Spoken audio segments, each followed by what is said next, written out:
নতুন প্রধান বিচারপতি হাসান ফয়েজ সিদ্দিকী বঙ্গভবনের শপথ আজ বিকেল 4টায়।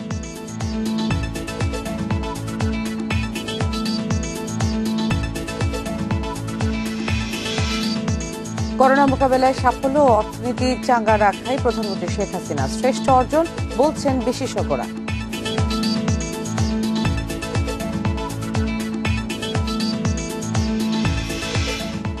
ফার্স্ট নাইটে উন্মুক্ত স্থানে জমায়েত নয়, সীমিত হবে চলাচল। নতুন বছরকে বরণে প্রস্তুত কক্সবাজার।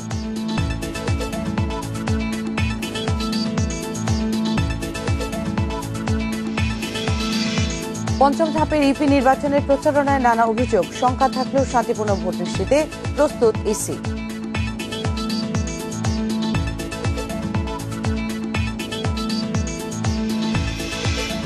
বিশ্বে একদিনে 18 লাখের বেশি করোনা রোগী শনাক্তের নতুন রেকর্ড, নজিরবিহীন বলছেন বিশেষজ্ঞরা।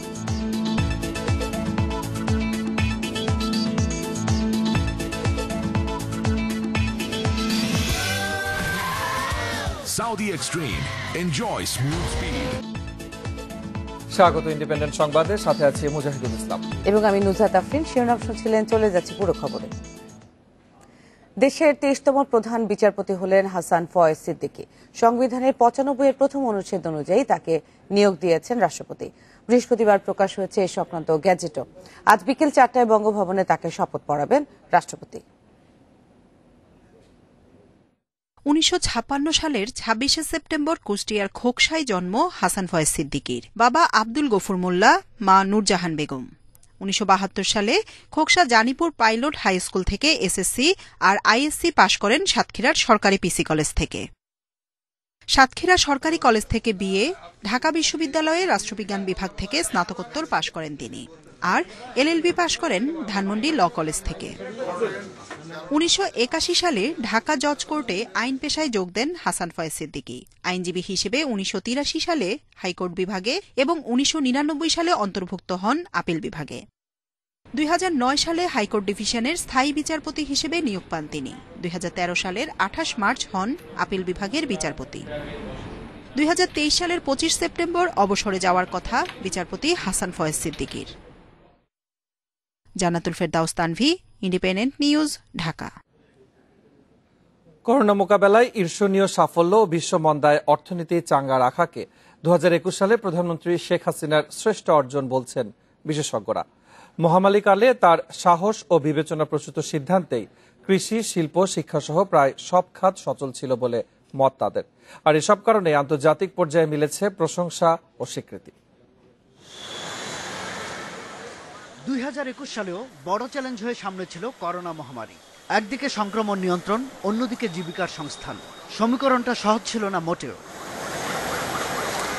তবে প্রধানমন্ত্রীর প্রচেষ্টায় বছরের শুরুর মাসেই টিকা পায় বাংলাদেশ। হাসপাতালে বাড়ানো হয় করোনা চিকিৎসার পরিধি। বৈশ্বিক ওষুধের জরুরি ব্যবহারে দ্রুত দেয়া হয় অনুমোদন। এতে অন্য দেশের তুলনায় লকডাউন ছিল অল্প মেয়াদী। সারা পৃথিবীতে 2020 সালে যখন অর্থনীতি সংকুচিত হয়েছিল 3.5% হারে, সেখানে 2020 সালে বাংলাদেশের অর্থনীতি কিন্তু ইতিবাচক 4%-এরও বেশি ইতিবাচক ধারায় ছিল। এ বছর পরিস্থিতি আরও উন্নত। আমাদের এই বছর শেষে মনে হচ্ছে যে আমরা 7%-এর বেশি আমাদের প্রবৃদ্ধি হবে, যেখানে আমাদের এই পুরো এশিয়াতে আমাদের চেয়ে আর কোনো গতিময় দেশ হবে বলে আমার সন্দেহ। সংক্রমণ নিয়ন্ত্রণে থাকায় সচল ছিল অর্থনীতি। খুব বেশি দিন বন্ধ থাকেনি কলকারখানা। বাণিজ্য বাড়াতে নেওয়া হয় নানা পদক্ষেপ। পরিধি বাড়ে প্রণোদনা প্যাকেজেরও। ঋণ শোধে ছাড় পান শিল্প মালিকরা। বাজেটে কমানো হয় কর্পোরেট করের চাপও। নিম্নবিত্ত পায় নগদ টাকা ও খাদ্য সহায়তা। 1,18,000 গৃহহীন পায় জমি ও ঘর। এ দৃষ্টান্ত বিশ্বে বিরল। টাকার কথা চিন্তা না করে মানুষকে টিকা দিতে হবে, টাকা নয় টিকা চাই। এই যে দৃষ্টিভঙ্গির কারণে আমরা কিন্তু অনেকটা সফল। আমি বলবো যে শহরের বিশেষ করে যারা ভালনারেবল, যাদের বয়স বেশি, তাদের প্রায় সবাইকে টিকা দিচ্ছে। এটাও একটি সাহসী নেতৃত্বের লক্ষণ। করোনা মহামারীর কারণে বেশিরভাগ অনুষ্ঠান কর্মসূচিতে গণভবন থেকে ভার্চুয়ালি যুক্ত হন প্রধানমন্ত্রী। এবছর 1000-এরও বেশি অনলাইন সভা সেমিনারে যুক্ত হয়ে উদ্দীপ্ত করেন নানা দপ্তর ও বিভিন্ন শ্রেণী পেশার মানুষকে। ডিজিটাল প্রযুক্তিকে ব্যবহার করে মাননীয় প্রধানমন্ত্রী এই করোনার এই মহাদুর্যোগকালেও কিন্তু প্রতিনিয়ত তার যে দৈনন্দিন কাজকর্ম সেগুলো কাজ করে চলেছেন। এমনকি দেশে এবং দেশের বাইরে বিভিন্ন সমাবেশগুলোতে তিনি গণভবন থেকেই যুক্ত হচ্ছেন, প্রত্যক্ষভাবে যুক্ত হচ্ছেন। এই যে কর্মচাঞ্চল্য এবং এই যে সাহস নিয়ে তিনি এই দুর্যোগকে মোকাবেলা করছেন, এটি নিশ্চয়ই প্রশংসনীয়। 2021 সালে প্রধানমন্ত্রী হিসেবে বিশ্বজুড়েই নানা স্বীকৃতি ও প্রশংসা পেয়েছেন প্রধানমন্ত্রী। মিলেছে জাতিসংঘ সহ বিভিন্ন আন্তর্জাতিক সংস্থার সম্মাননা। উন্নয়নশীল দেশে উত্তরণের চূড়ান্ত যোগ্যতা অর্জন করায় উজ্জ্বল হয়েছে দেশের ভাবমূর্তি। শাহাদাত স্বপন, ইন্ডিপেন্ডেন্ট নিউজ, ঢাকা। বছরের সেরা উৎসব ছিল বঙ্গবন্ধুর জন্মশতবর্ষ ও স্বাধীনতা সুবর্ণ জয়ন্তীর আয়োজন। বিশ্বের বিভিন্ন দেশের সরকার ও রাষ্ট্রপ্রধানরা যোগ দিয়ে মাত্রা বাড়িয়েছেন বহুগুণে। নানা সাংস্কৃতিক পরিবেশনার মাধ্যমে স্মরণ করা হয়েছে মুক্তিযুদ্ধ ও বঙ্গবন্ধু শেখ মুজিবুর রহমানকে। সর্বস্তরে ছড়িয়ে দেওয়া হয়েছে জাতির পিতার ত্যাগের ইতিহাস। 2021 সাল বাঙালির জীবনের এক স্মরণীয় অধ্যায়, কারণ বঙ্গবন্ধুর জন্মশতবর্ষ আর স্বাধীনতার সুবর্ণ জয়ন্তী মিলেছে এক ক্ষণে। বর্ণাঢ্য উৎসব শুরু হয় চলতি বছরের 17 মার্চ। 26 মার্চ পর্যন্ত জাতীয় প্যারেড গ্রাউন্ডে হয় মুজিব চিরন্তন শিরোনামে অনুষ্ঠান। রাষ্ট্রপতি আব্দুল হামিদ ও প্রধানমন্ত্রী শেখ হাসিনার আমন্ত্রণে যোগ দেন ভারতের প্রধানমন্ত্রী নরেন্দ্র মোদী সহ প্রতিবেশী 5 দেশের রাষ্ট্র ও সরকার প্রধানরা। বাংলাদেশ কা রাষ্ট্রীয় দিবস হ্যায়। এছাড়া যুক্তরাজ্য, যুক্তরাষ্ট্র, চীন, জাপান, রাশিয়া সহ বিভিন্ন দেশের রাষ্ট্র, সরকার প্রধান ও আন্তর্জাতিক সংস্থা বাংলাদেশের অর্জনে সামিল হয়, জানাই সাধুবাদ। শেখ মুজিবুর রহমান 10টি বিষয়ের উপর 10 দিনে 13 ঘন্টা 26 মিনিট আলোচনা হয়েছে। সাংস্কৃতিক পরিবেশনা ছিল 16 ঘন্টার উপরে। বাংলাদেশের ইতিহাসে এত বড় অনুষ্ঠান আর হয়নি। সহ্য করতে পারি না। বঙ্গবন্ধুর জন্মশতবার্ষিকীতে 27 মার্চ টুঙ্গিপাড়ায় জাতির পিতার সমাধিসৌধে শ্রদ্ধা জানান ভারতের প্রধানমন্ত্রী নরেন্দ্র মোদী। এদিকে স্বাধীনতার সুবর্ণ জয়ন্তী উপলক্ষে জাতীয় সংসদের দক্ষিণ প্লাজায় দুদিনের বর্ণিল আয়োজনের শিরোনাম ছিল মহাবিজয়ের মহানায়ক। 16 ডিসেম্বর বিকেলে দেশবাসীকে সঙ্গে নিয়ে সোনার বাংলাদেশ গড়ার শপথ করেন প্রধানমন্ত্রী শেখ হাসিনা। শহীদের রক্ত বৃথা যেতে দেব না। দেশের সব জেলা থেকে কোটি কণ্ঠে উচ্চারিত হয় মুক্তিযুদ্ধের স্বপ্ন বাস্তবায়নের অঙ্গীকার। সার্বিক কল্যাণে বিজয়ের অনুষ্ঠানের সঙ্গী হন মুক্তিযুদ্ধে অবদান রাখা বন্ধু দেশ ভারতের রাষ্ট্রপতি রামনাথ কোবিন্দ। বাংলাদেশের সঙ্গে ভারতের বন্ধুত্বের পূর্ণ সম্ভাবনা বাস্তবায়নের প্রত্যয় জানান রামনাথ। বলেন, বঙ্গবন্ধুর 7 মার্চের স্বাধীনতার ডাক তাঁকেও অনুপ্রাণিত করেছিল। মহাবিদ্রোহী রণক্লান্ত, আমি সেই দিন হব শান্ত। 17 ডিসেম্বর হাজার বছরের বাঙালি সংস্কৃতির নানা উপস্থাপনা ছিল সংসদ ভবনের দক্ষিণ প্লাজায়। উপস্থিত ছিলেন প্রধানমন্ত্রী শেখ হাসিনা ও বঙ্গবন্ধু কন্যা শেখ রেহানা। এছাড়া সারা দেশে সারা বছর সরকারি বেসরকারি নানা আয়োজনে পালিত হয় মুজিব বর্ষ ও স্বাধীনতার সুবর্ণ জয়ন্তী, যে কারণে 2021 সালে গোটা বিশ্বের নজর ছিল বাংলাদেশের দিকে।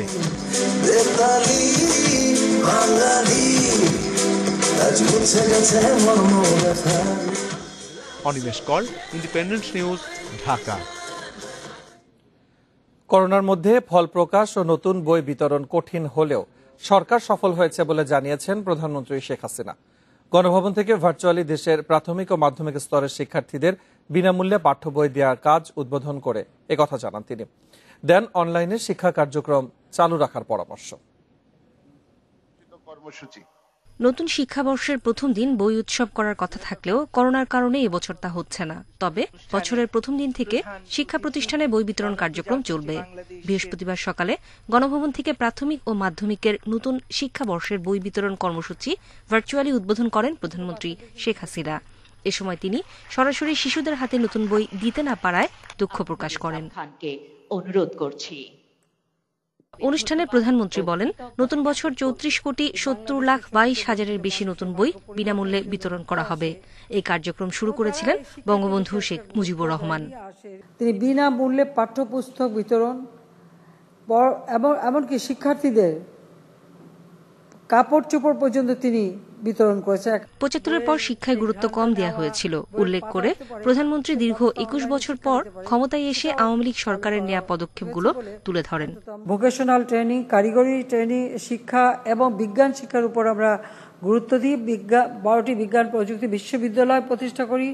প্রতিটি এলাকায় মাত্র 2 মাইলের ভিতরে যাতে একটা করে প্রাথমিক বিদ্যালয় হয় সেই ব্যবস্থা করি। পরে করোনা প্রসঙ্গে প্রধানমন্ত্রী বলেন, প্রতি বছর শীতের পর করোনার প্রাদুর্ভাব বেড়ে যায়। এই অবস্থায় অনলাইনে শিক্ষা কার্যক্রম চালু রাখতে হবে। শীতের পরপর যেন এর প্রাদুর্ভাবটা আবার বেড়ে যায়, কাজে এখন থেকে শিক্ষা মন্ত্রণালয়কে সেই প্রস্তুতি নিতে হবে। করোনা রোধে আবারও সবাইকে টিকা নেওয়ার আহ্বান জানান প্রধানমন্ত্রী শেখ হাসিনা। নূরে জান্নাত, ইন্ডিপেন্ডেন্ট নিউজ, ঢাকা। 31st নাইটে ঢাকা বিশ্ববিদ্যালয় বনানী, গুলশান ও হাতিঝিল এলাকায় সন্ধ্যা 6টার পর বহিরাগত প্রবেশের নিষেধাজ্ঞা দিয়েছে পুলিশ। বৃহস্পতিবার এক সংবাদ সম্মেলনে ডিএমপি কমিশনার জানিয়েছেন, নিরাপত্তার স্বার্থে সড়ক, ফ্লাইওভার বা নির্দিষ্ট স্থানে জমায়েত হওয়া যাবে না, ফোটানো যাবে না পটকা বা আতশবাজিও। 31st নাইটে এবারও উন্মুক্ত স্থানে করা যাবে না উদযাপন। অশোভন আচরণ, বেআইনি কার্যকলাপ থেকেও বিরত থাকতে বলেছে ঢাকা মেট্রোপলিটন পুলিশ, ডিএমপি। বৃহস্পতিবার এক ব্রিফিংয়ে ডিএমপি কমিশনার জানান, উন্মুক্ত স্থানে কোনো আয়োজন করা যাবে না, তবে স্বাস্থ্যবিধি মেনে সীমিত পরিসরে করা যাবে পূর্ব নির্ধারিত অনুষ্ঠান। আনন্দ উৎসব করা বা গান বাজনা করা বা নাচানাচি করা, এইগুলো আমরা এই এলাকায় আমরা অনুমতি দিই না, ফলে এটি কমপ্লিটলি বন্ধ থাকবে। এই শহরের কোথাও উন্মুক্ত স্থানে এই ধরনের কোনো পার্টি আয়োজনের বিপক্ষে, এবং এটা যাতে না হয় আমরা সেটার জন্য নগরবাসীকে অনুরোধ করব। মহানগরীর আইন শৃঙ্খলা নিশ্চিতে বাজার, সড়ক, ফ্লাইওভার বা নির্দিষ্ট কোনো স্থানে দেওয়া হয়েছে সমাবেশে নিষেধাজ্ঞা। ফোটানো যাবে না পটকা বা আতশবাজি। ঢাকা বিশ্ববিদ্যালয় এলাকায় সন্ধ্যার বহিরাগত ব্যক্তি বা যানবাহন চলাচল সীমিত থাকবে। আতশবাজি, পটকা এইগুলা ফোটানোর থেকে বিরত থাকার জন্য অনুরোধ করব। রাত্রে 8টার ভিতরে আমরা অনুরোধ করব যে আমাদের এই হাতিঝিল এলাকাটা ত্যাগ করা। আর গুলশান এলাকাও একই ব্যাপার, আমাদের চারিদিকে চেকপোস্ট থাকবে। 31 ডিসেম্বর সন্ধ্যা 6টা থেকে 1 জানুয়ারি ভোর 5টা পর্যন্ত ঢাকা মহানগরীর আবাসিক হোটেল, রেস্তোরাঁ, জনসমাবেশ ও উৎসবস্থলে লাইসেন্স করা আগ্নেয়াস্ত্র বহন না করার আহ্বানও জানিয়েছে ডিএমপি। রেজওয়ানুল হক, ইন্ডিপেন্ডেন্ট নিউজ, ঢাকা। দুর্ঘটনা কবলিত বাস জব্দ করে নিয়ে যাচ্ছিল পুলিশ, কিন্তু সেই বাস নিয়ন্ত্রণ হারিয়ে প্রাণ কেড়ে নিল দুজনের। এই ঘটনায় গ্রেফতার করা হয়েছে পল্টন থানার এএসআই এমাদুল হককে। বৃহস্পতিবার বিকেলে গুলিস্তানে মেয়র হানিফ ফ্লাইওভার সংলগ্ন পুলিশ বক্সের বিপরীত পাশে এই দুর্ঘটনা ঘটে। পুলিশ জানিয়েছে, দুর্ঘটনায় এক পুলিশ সদস্য আহত হওয়ায় বাসটি জব্দ করে নিয়ে যাওয়া হচ্ছিল। এ সময় নিয়ন্ত্রণ হারিয়ে বাসটি চাপা দেয় দুজনকে।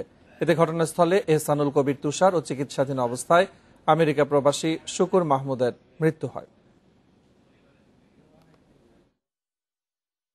যে গাড়িটা চালায় আসতেছিল পূর্ববর্তীতে এমাদুল হক, সে আমাদের পুলিশের এএসআই। এই এমাদুলকে আমরা পুলিশ হেফাজতে নিয়েছি এবং তার বিরুদ্ধে যে প্রচলিত যে আইন আছে সেই আইনের যথাযথ ধারায় তার বিরুদ্ধে মামলা রুজু করার আইনি ব্যবস্থা নেওয়া হবে। খালেদা জিয়ার মুক্তি ও বিদেশে চিকিৎসার দাবিতে 6 জেলায় সমাবেশ করেছে বিএনপি।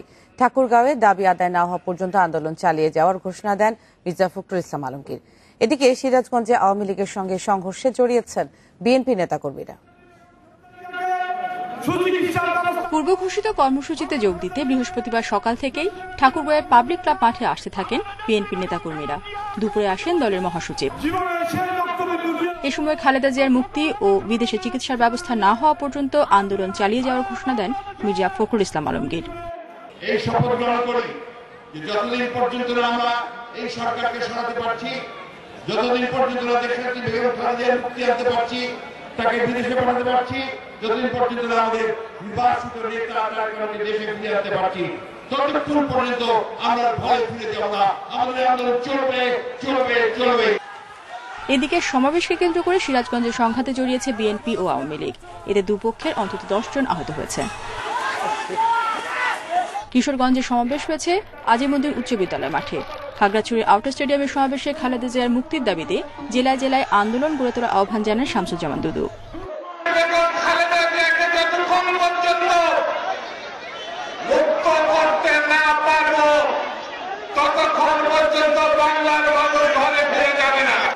এছাড়া বরিশাল, মানিকগঞ্জ, টাঙ্গাইল সহ নানা জেলায় হয়েছে মানববন্ধন।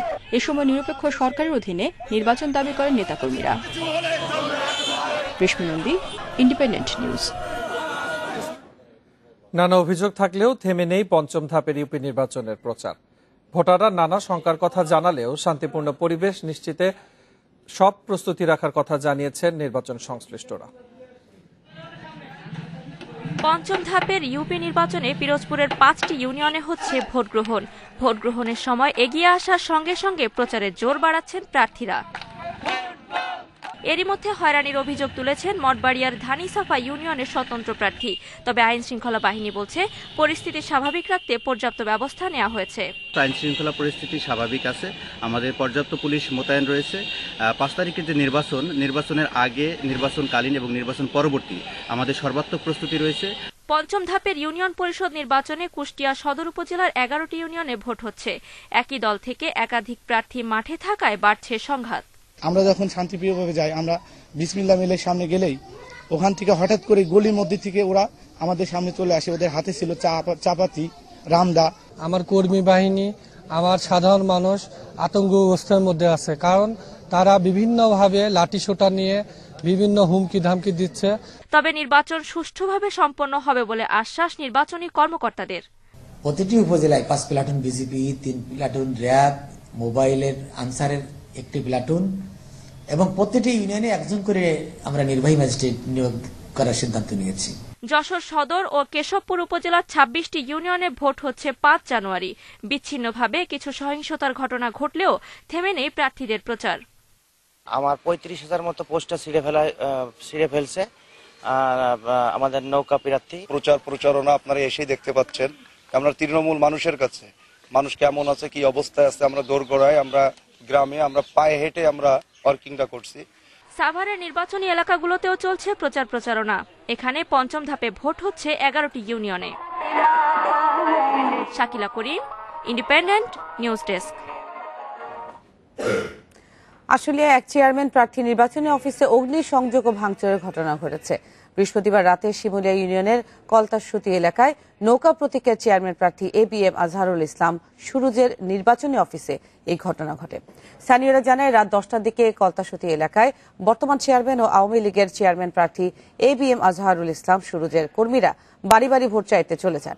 এ সময় অফিসে কেউ না থাকার সুযোগে দুর্বৃত্তরা অগ্নিসংযোগ ও ভাঙচুর চালিয়ে পালিয়ে যান। চেয়ারম্যান প্রার্থী আজহারুল ইসলামের অভিযোগ, তার বিজয় সুনিশ্চিত জেনে প্রতিপক্ষের লোকজন এই অগ্নিসংযোগ ও ভাঙচুরের ঘটনা ঘটিয়েছে। এদিকে খবর পেয়ে দ্রুত ঘটনাস্থল পরিদর্শনে যান আশুলিয়া থানা পুলিশ। ঘটনার সাথে জড়িতদের ধরতে প্রয়োজনীয় আইনগত ব্যবস্থা নেওয়ার কথা জানান তিনি।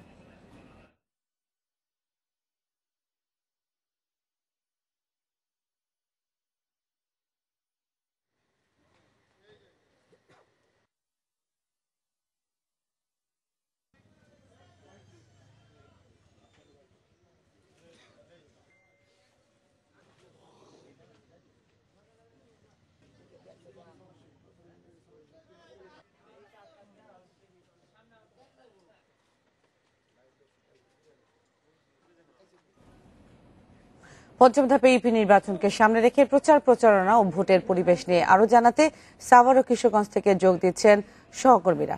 প্রথমেই যাচ্ছি আমরা কিশোরগঞ্জে, সেখানে রয়েছেন সহকর্মী শাহজাহান সাজু। কিশোরগঞ্জে কি অবস্থা দেখছেন, নির্বাচনের পরিবেশ কেমন জানাবেন, আর কোন ধরনের সংঘাত বা অভিযোগ রয়েছে কিনা? পঞ্চম ধাপের ইউপি নির্বাচনে কিশোরগঞ্জে 2টি উপজেলায় নির্বাচন অনুষ্ঠিত হবে। কিশোরগঞ্জের শতভাগ হাওর উপজেলা, অষ্টগ্রাম এবং মিঠামইলে, এই 2 উপজেলার 15টি ইউনিয়নে নির্বাচন অনুষ্ঠিত হবে। আমি আপনাকে জানিয়ে রাখি, এই 2টি উপজেলার 15টি ইউনিয়নে কোন দলীয় প্রতীক থাকছে না, মানে দলীয় প্রতীক ছাড়া নির্বাচন। এখানে নৌকা, ধানের শীষ, হাত পাকা বা মানে রাজনৈতিক দলীয় কোনো মার্কা নেই এখানে। এখানে আপনার মানে উন্মুক্ত, মানে সবাই প্রার্থী হতে পেরেছেন। তবে আমি এই যতটুকু এই 15টি ইউনিয়ন ঘুরে দেখেছি, আমি গিয়েছি হাওড় থেকে ঘুরে এসে আপনাদেরকে জানাচ্ছি, এখানে আসলে সহিংসতা কোনো আভাস পাওয়া যায়নি। প্রার্থী যারা ভোটার সকলের সঙ্গে আমার কথা হয়েছে, সুষ্ঠু নির্বাচন হবে এরকম। কারণ আমি আপনাকে একটা বিষয় জানিয়ে রাখি, এই ইটনা এবং এই যে মিঠামইন, অষ্টগ্রাম, এই 3টি উপজেলা নিয়ে কিশোরগঞ্জের মানে হাওড়া অঞ্চল, কিশোরগঞ্জ 4 আসন, এই 4 আসনের 7 বারের সংসদ সদস্য বর্তমান রাষ্ট্রপতি। আর এই এখনো যিনি সংসদ সদস্য আছেন তিনি রাষ্ট্রপতির বড় ছেলে রেজওয়ান আহমেদ তৌফিক। তো মানে জনগণ বলছেন রাষ্ট্রপতির এলাকা বর্তমান, এখানে আসলে প্রতীক না দেওয়াতে আমরা খুব স্বস্তি পাচ্ছি।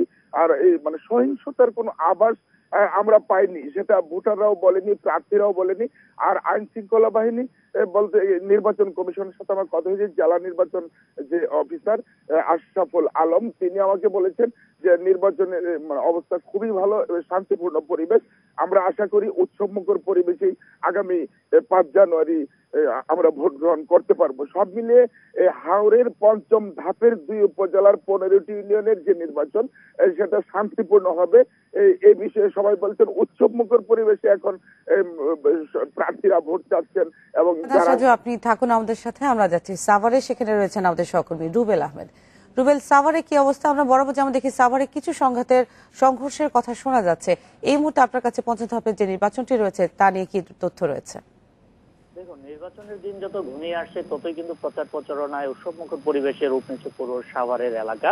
তো আমরা কিন্তু যতই দিন ঘনিয়ে আসছে ততই কিন্তু কিছুটা উত্তপ্ত পরিবেশও দেখতে পেয়েছি। যদি আমি বলি গতকাল রাতের কথা, আমরা কিন্তু দেখতে পেয়েছি সাভারের যে আশুলিয়া থানা রয়েছে সেখানে একটি ইউনিয়ন পরিষদ রয়েছে শিমুলিয়া, সেখানে কিন্তু নৌকা প্রতীকের যিনি চেয়ারম্যান প্রার্থী রয়েছেন, তিনি বর্তমান চেয়ারম্যান এবং এবারও তিনি নৌকা প্রতীক নিয়ে প্রতিদ্বন্দ্বিতা করছেন, তার নাম হচ্ছে আজহারুল ইসলাম সুরুজ। তার কিন্তু একটি নির্বাচনের যে ক্যাম্প রয়েছে, কার্যালয় রয়েছে, সেটি কিন্তু তিনি অভিযোগ করেছেন যে দুর্বৃত্তরা আগুন দিয়ে পুড়িয়ে দিয়েছেন এবং ভাঙচুর চালিয়েছেন। আমি তার সাথে কথা বলতে চেয়েছিলাম যে আসলে কারা ভাঙচুর করেছে বা কেন করেছে। তিনি বলেছেন তার যে প্রতিপক্ষরা রয়েছে এখানে কিন্তু আওয়ামী লীগের বিদ্রোহী প্রার্থী রয়েছে এবং বিএনপি সমর্থিত প্রার্থী রয়েছে, তিনি কিন্তু তাদের দিকেই অভিযোগটি তুলেছেন। বলছেন যে তারা তার বিজয় নিশ্চিত হয়ে কিন্তু তার নির্বাচনী অফিসটি ভাঙচুর করেছে। এছাড়া আশুলিয়ার আরো একটি ইউনিয়ন পরিষদ রয়েছে, পাথালিয়া ইউনিয়ন পরিষদ, সেখানে কিন্তু আমরা দেখতে পেয়েছি যে পাল্টাপাল্টি অভিযোগ তুলেছেন আওয়ামী লীগের যিনি প্রার্থী রয়েছেন পারভেজ দেওয়ান, তিনি বিদ্রোহী প্রার্থী মোয়াজ্জেম হোসেনের বিরুদ্ধে অভিযোগ তুলেছেন যে মোয়াজ্জেম হোসেন তার নির্বাচনী অফিস ভাঙচুর করেছে। তবে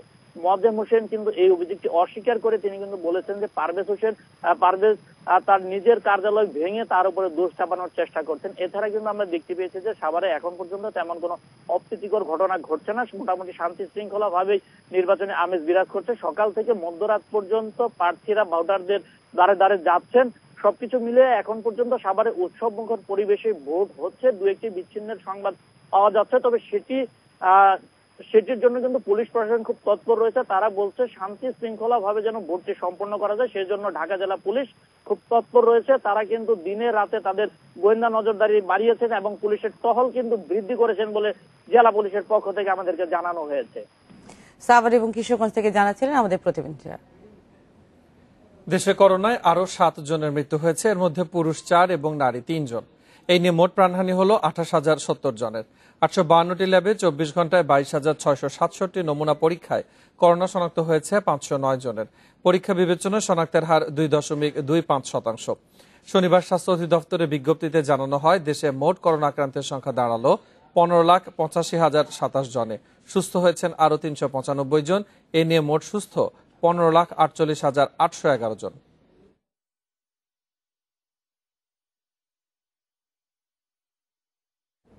নতুন বছরের প্রথম দিন শুরু হচ্ছে দেশের সবচেয়ে বড় টিকাদান কর্মসূচি।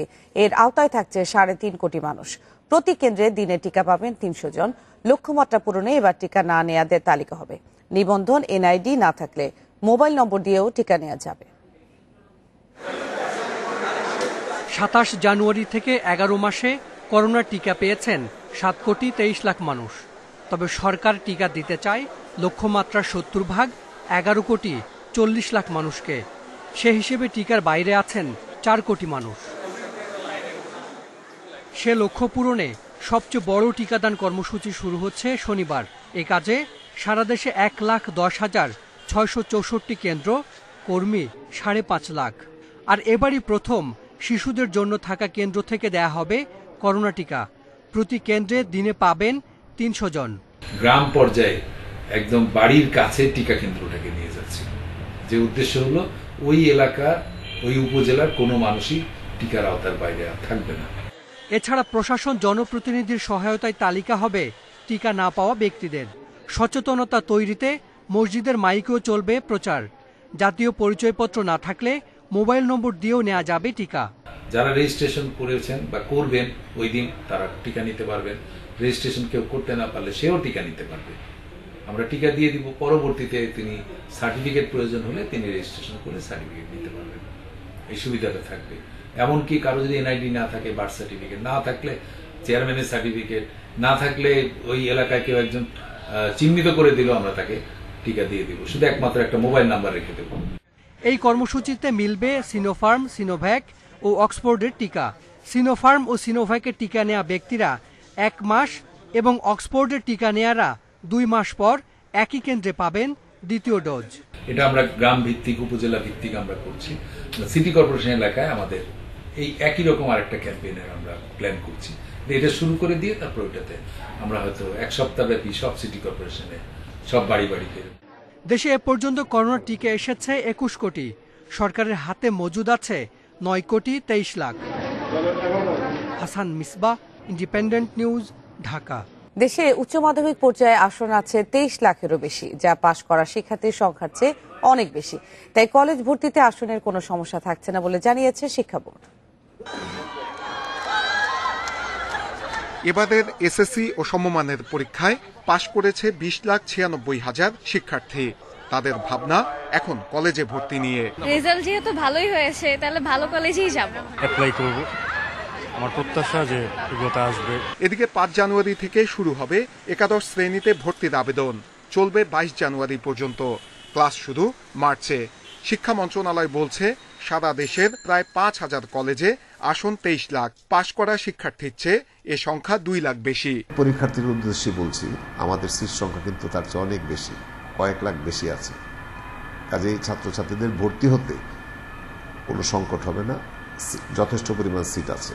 তবে ভর্তি সহজ করতে শিক্ষার্থীদের প্রাপ্ত নম্বর অনুযায়ী কলেজে আবেদন করার পরামর্শ দিচ্ছে বোর্ড। ছাত্রছাত্রীদেরকে বলবো যে নিজের নাম্বারটা দেখে, নিজের মেধা অনুযায়ী যেহেতু নাম্বারের ভিত্তিতে ভর্তি হয়, যে গত বছর কোন কোন কলেজে সর্বনিম্ন নাম্বার কত হয়েছিল সেটার একটু খোঁজ খবর নিয়ে যাতে তারা চয়েসগুলি দেয়। এদিকে গবেষকরা বলছেন এবার পাশ করা শিক্ষার্থীদের সংক্ষিপ্ত সিলেবাসে পরীক্ষা হয়েছে, তাই উচ্চ মাধ্যমিকে ঘাটতি পূরণে রোড ম্যাপ করতে হবে।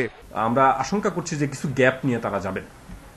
এখন এই গ্যাপগুলো যদি থেকেই যায় তাহলে কিন্তু এক ধরনের সমস্যা তৈরি হবে পরবর্তীতে, যে তাদেরকে সিলেবাস বুঝতে, কারিকুলাম বুঝতে, অ্যাডাপ্ট হতে, ওটার সাথে যে সিঁড়িটা যদি খুব বেশি ব্যবধান হয়ে যায় তাহলে কিন্তু সমস্যা হয়। কলেজে ভর্তিতে বাংলা মাধ্যমে সর্বোচ্চ ফি 8,000 টাকা, এর বেশি নিলে কঠোর ব্যবস্থার হুঁশিয়ারি দিয়েছে শিক্ষা বোর্ড।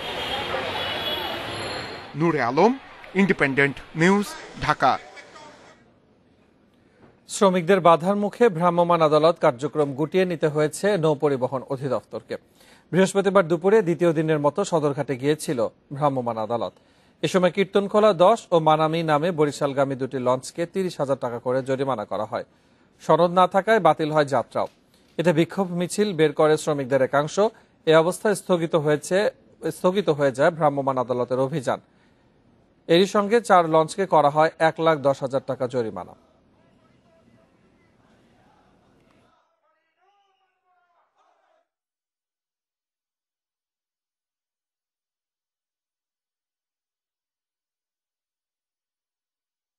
শ্রমিক ইউনিয়নের যে বিপক্ষে কোনো কিছু চলে যায় তখন তার আমাদের জীবনে নিরাপত্তাটা থাকে না। আমাদের শুধু লস দেখা না, আমাদের শুধু ফিটনেস দেখা না, একই সাথে আমাদের এই মন মানসিকতাটা পরিবর্তন করতে হবে যে আমরা রাষ্ট্রীয় কাজ করতে আসি, কোনো ব্যক্তিগত কারোর কোনো কাজ করতে আসিনি। আমি শুধু বলেছি যে এই পরিস্থিতি আগে আলোচনা করেন, আলোচনা করে সিদ্ধান্ত নিয়ে, যেহেতু না আমরা এই ধরনের হুমকি আমাদের থেকে আসার কোনো সুযোগই নেই, প্রশ্নই আসে না। শাহজালাল আন্তর্জাতিক বিমানবন্দরে অগ্নি নির্বাপন মহড়া অনুষ্ঠিত হয়েছে। বৃহস্পতিবার রাত 1টায় শুরু হয় এই মহড়া। এর আগে প্রতিবার দিনে মহড়ার আয়োজন করা হলেও এবার প্রথম রাতে মহড়া হলো। কোনো বিমানে আগুন লাগলে নেভানো ও যাত্রীদের উদ্ধারে সংশ্লিষ্ট সংস্থার দক্ষতা বাড়াতেই এই আয়োজন বলে জানিয়েছে সিভিল এভিয়েশন। মহড়া শেষে বেসামরিক বিমান প্রতিমন্ত্রী জানান, বিমানবন্দরের নিরাপত্তা ইস্যুতে ছাড় নয়, যাত্রীরা যাতে হয়রানির শিকার না হয় সেদিকেও খেয়াল রাখতে হবে। মন্ত্রী বলেন, শাহজালাল আন্তর্জাতিক বিমানবন্দরের ৩য় টার্মিনালের কাজ ২৭% শেষ। ১ ও ২ নম্বর টার্মিনালের আধুনিকায়নের কাজও শুরু হবে দ্রুত।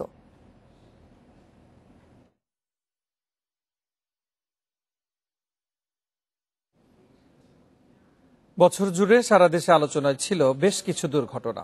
এর মধ্যে নারায়ণগঞ্জে সেজান জুস কারখানা ও ঝালকাঠিতে লঞ্চে অগ্নিকাণ্ড সবচেয়ে বেশি আলোচিত। এছাড়া দেশবাসীর মনে দাগ কেটে যায় কিছু সড়ক ও নৌ দুর্ঘটনা। এসব ঘটনায় ঝরে পড়ে বহু প্রাণ, নাড়া দেয় গোটা দেশকে।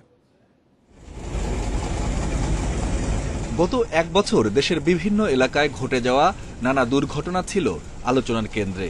এমনই অনেক ঘটনা যা বারবার উঠে আসে আলোচনায়, নাড়া দেয় দেশবাসীকে। বছর জুড়েই আলোচনায় ছিল কক্সবাজারে রোহিঙ্গা শিবিরের বেশ কিছু ঘটনা।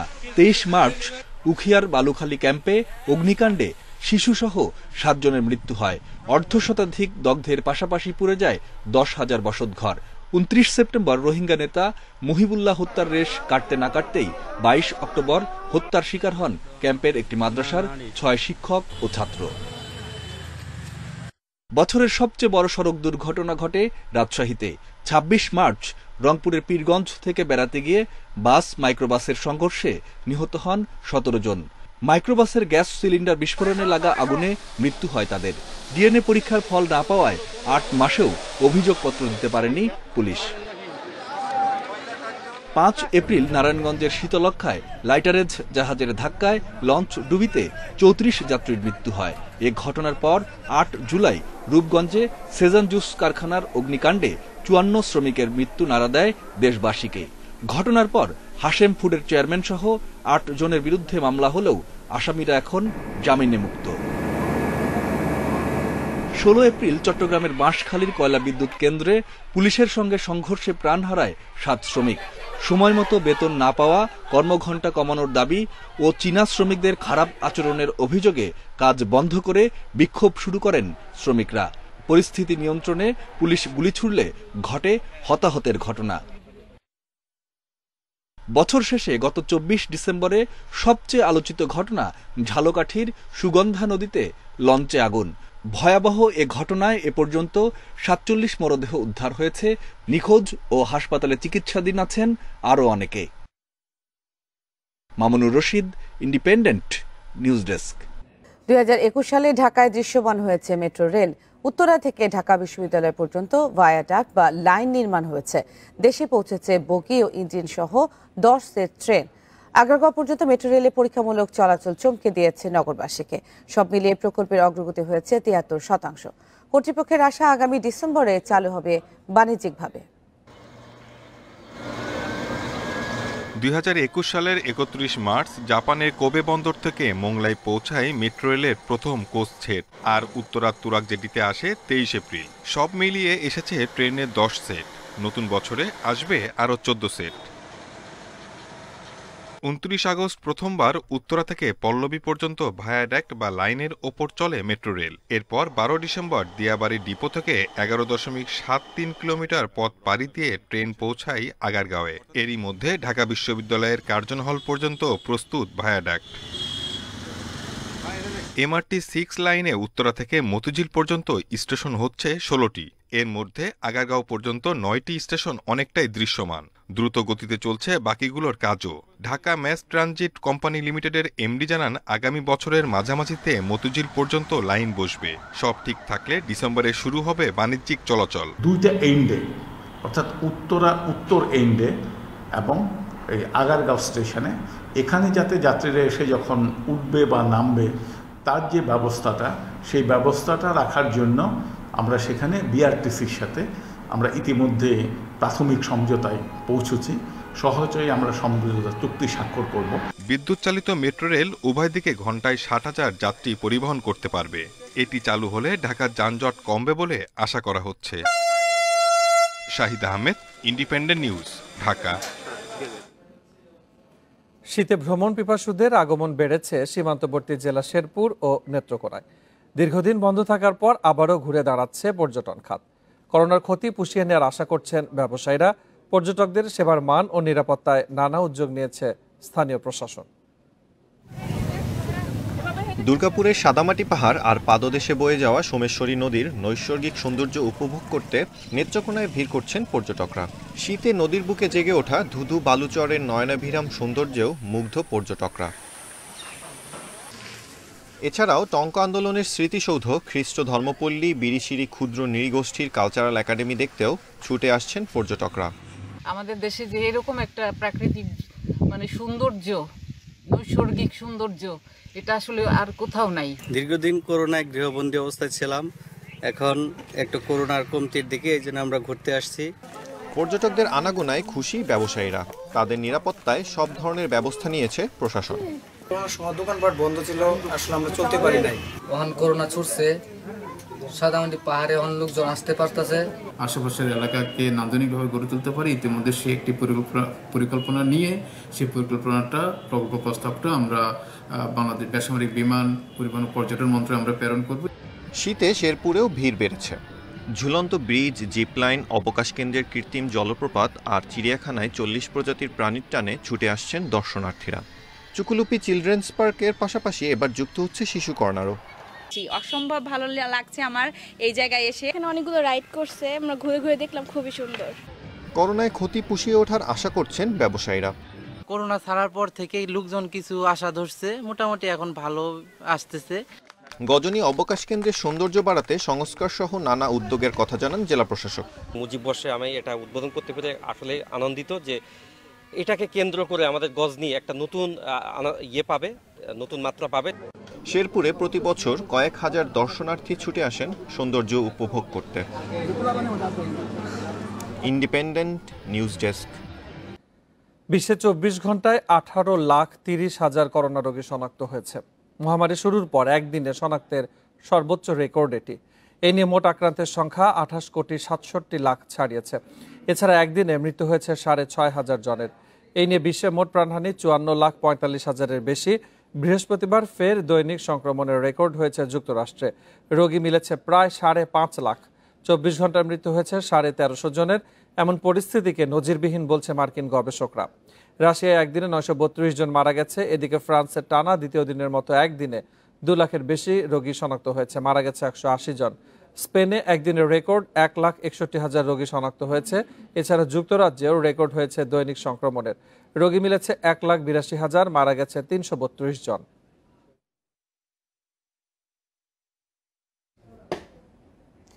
$2021 সাল যেন কেটেছে প্রাকৃতিক দুর্যোগের বছর হিসেবে। কিভাবে পরিবেশের উপর জলবায়ু পরিবর্তনের বিরূপ প্রভাব পড়ে তার প্রমাণ মিলেছে এই বছরে। COP26, প্যারিস চুক্তি সহ বিভিন্ন সময় বিশ্ব নেতারা জলবায়ু রক্ষায় প্রতিশ্রুতি দিলেও বাস্তবতার মুখ দেখেনি কোনো প্রতিশ্রুতি। করোনার কবল থেকে এখনো মুক্ত হতে পারেনি বিশ্ব। এর মধ্যেও থেমে থাকেনি প্রাকৃতিক দুর্যোগ। বছরের দ্বিতীয় মাস ফেব্রুয়ারিতে তীব্র তুষারঝড় উরির কবলে পড়ে যুক্তরাষ্ট্র, মেক্সিকোর উত্তরাংশ এবং কানাডার দক্ষিণাঞ্চল। সবচেয়ে বেশি ক্ষতিগ্রস্ত হয় টেক্সাস। প্রাণহানি ঘটে 237 জনের। জুলাইয়ে স্মরণকালের ভয়াবহ দাবানলের কবলে পড়ে তুরস্ক। আগস্টে দাবানলের কারণে ভয়াবহ দাবদাহ দেখা দেয় গ্রিসে। তাপমাত্রা ওঠে 45 ডিগ্রি সেলসিয়াসে। রেহাই পায়নি শীতপ্রধান দেশ রাশিয়াও। মে মাসে দাবানল দেখা দেয় যুক্তরাষ্ট্রে। 13 রাজ্যের মধ্যে সবচেয়ে বেশি ক্ষতিগ্রস্ত হয় অরেগন এবং ক্যালিফোর্নিয়া। জুনের শেষ থেকে শুরু করে মধ্য জুলাই পর্যন্ত চলা তীব্র তাপদাহের কারণে কানাডায় তাপমাত্রা ওঠে রেকর্ড 49.6 ডিগ্রি সেলসিয়াসে। প্রাণহানি হয় 808 জনের। এবছর কয়েক দশকের মধ্যে ভয়াবহ বন্যাও দেখতে হয়েছে ইউরোপবাসীকে। জুলাইয়ের বন্যায় শুধু জার্মানিতেই প্রাণ হারায় 196 জন। যুক্তরাষ্ট্রে হারিকেন আইডার প্রভাবে স্মরণকালের ভয়াবহ বন্যার দেখা দেয় নিউ ইয়র্ক এবং নিউ জার্সিতে। ভারী বৃষ্টি, বন্যা এবং ভূমিধসের কবলে পড়ে এশিয়াও। ভারতের মহারাষ্ট্র, চীনের হেনান প্রদেশ, ইন্দোনেশিয়া সবচেয়ে বেশি ক্ষতিগ্রস্ত হয়। ফিলিপাইনে আঘাত হানে টাইফুন রাই। ক্যাটাগরি ৫ মাত্রার শক্তির এই ঘূর্ণিঝড় আঘাত হানে ১৬০ কিলোমিটার বেগে। এতে প্রাণহানি ঘটে ৩৮৯ জনের। সেপ্টেম্বর থেকে প্রায় ১০০ দিন ধরে অগ্ন্যুৎপাত হয় স্পেনের লা পালমায়। গৃহহীন হয়েছে ৭,০০০-এর বেশি মানুষ। বছরের শেষ ভাগে এসে ইন্দোনেশিয়ার মাউন্ট সেমেরু থেকে হওয়া অগ্ন্যুৎপাতে ১৪ জন মারা গেছেন। আগস্টে ৭.২ মাত্রার ভূমিকম্পে কেঁপে ওঠে হাইতি। ২,২৪৮ জনের মৃত্যুসহ বাস্তুচ্যুত হয় ৬.৫ লাখ মানুষ। এদিকে ডিসেম্বরের ১০ এবং ১১ তারিখে বিধ্বংসী টর্নেডোর আঘাতে লণ্ডভণ্ড হয়ে যায় যুক্তরাষ্ট্রের Kentucky. Mushrifa Nuzhat, independent news.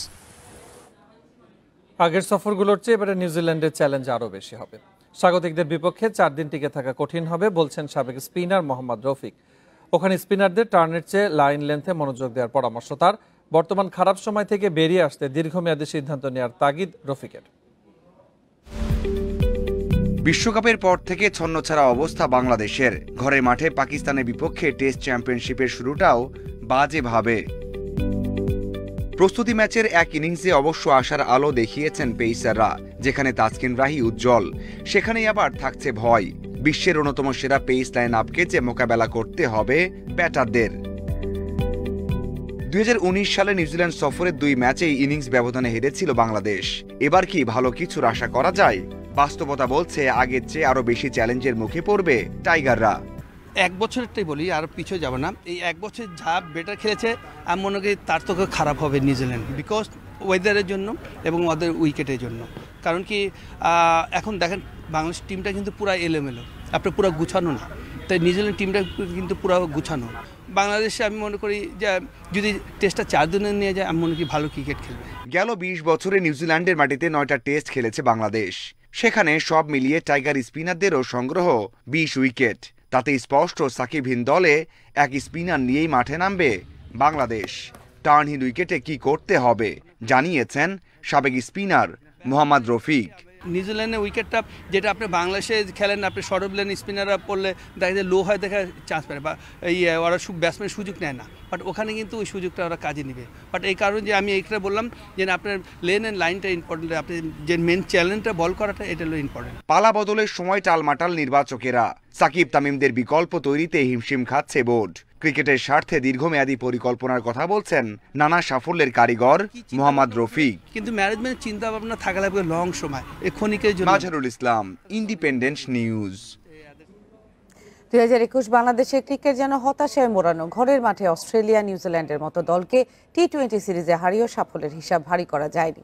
টি-20 বিশ্বকাপে ব্যর্থতার পাশাপাশি টেস্ট ক্রিকেটে সাদামাটায় থেকে গেছে টাইগাররা। নতুন বছর ক্রিকেটের জন্য তাই ঘুরে দাঁড়ানোর চ্যালেঞ্জ। ২০২১-এ বাংলাদেশ ক্রিকেটে সাফল্য হাতে গোনা। গুটি কয়েক উল্লাস চাপা পড়েছে হতাশার গ্লানিতে। সকালের দীপ্ত সূর্যের মতো রঙিন শুরু। সময়ের পরিক্রমায় উন্নতির গ্রাফটা যেন সূর্যাস্তের প্রতিচ্ছবি। রঙিন পোশাকে জানুয়ারিতে উইন্ডিজকে হারিয়ে শুরুটা দারুণ, কিন্তু জয়ের সেই স্বাদ মুখে লেগে থাকতেই দেখতে হয় মুদ্রার উল্টো পিঠ। টেস্টে বিবর্ণ টাইগাররা হয়ে বসে হোয়াইট ওয়াশ। মার্চে নিউজিল্যান্ড সফরে গিয়ে ওয়ানডে ও টি-20 সিরিজে শতভাগ হার তামিম রিয়াদদের। এপ্রিলে শ্রীলঙ্কাতে প্রথম টেস্ট ড্রয়ে ভালো কিছুর ইঙ্গিত, কিন্তু দ্বিতীয়টায় মুখ থুবড়ে পড়ে মুমিনুলের দল। তবে সাদা পোশাকে হারের প্রতিশোধ টাইগাররা নিয়ে নেয় ঘরের মাঠে ওয়ানডে সিরিজ জিতে। এশিয়া কাপ বাতিলে মাসখানেকের বিরতি, আর মোড়া কাটাতে প্রিয় প্রতিপক্ষ জিম্বাবুয়ের ঘরে বাংলাদেশ। পূর্ণাঙ্গ সিরিজে দুর্বল প্রতিপক্ষকে হারিয়ে সমৃদ্ধ তামিম সাকিবদের ব্যক্তিগত অর্জন। বিশ্বকাপের প্রস্তুতি পর্বে অস্ট্রেলিয়া, নিউজিল্যান্ডের বিপক্ষে দুটো টি-20 সিরিজ জিতলেও স্লো উইকেট নিয়ে ঘরে বাইরে সমালোচনার মুখে পড়ে বিসিবি। আর সেই সমালোচনা যে যৌক্তিক ছিল সেটাই প্রমাণ হয় আমিরাত বিশ্বকাপে। বাছাই পর্বে স্কটল্যান্ডের কাছে ধাক্কার পরও সুপার 12-এ সব ম্যাচ হারে বাংলাদেশ। বিশ্বকাপের পরপরই টি-20 ও টেস্টে পাকিস্তানের কাছেও নিজের মাঠে শতভাগ হার। ক্রিকেটের ২০২১-এ ভালোর চেয়ে মন্দটাই বেশি। সব মিলিয়ে এই বছরটা আমাদের জন্য খুব একটা ভালো ছিল না।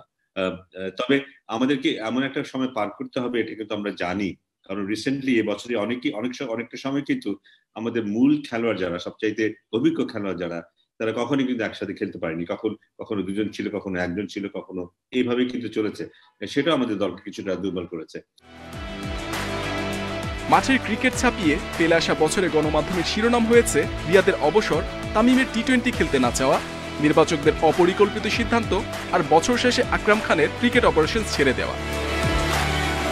মুশফিক রিয়াদরা হতাশ করলেও আশার আলো দেখাচ্ছে জাহানারা সালমারা। প্রথমবার ওয়ানডে বিশ্বকাপের সুযোগ গৌরব বাড়িয়েছে বাংলাদেশে। নতুন বছরের শুরুটাও হবে কঠিন এক চ্যালেঞ্জ দিয়ে। 1 জানুয়ারি নিউজিল্যান্ডের মাটিতে শুরু হবে test mission. Mohammad Nazim, independent news. এই ছিল এখনকার সংবাদ। ইন্ডিপেন্ডেন্ট টেলিভিশনের সব খবর বিস্তারিত জানতে চোখ রাখুন ফেসবুক, ইউটিউব, টুইটারে। ধন্যবাদ এতক্ষণ সাথে থাকার জন্য।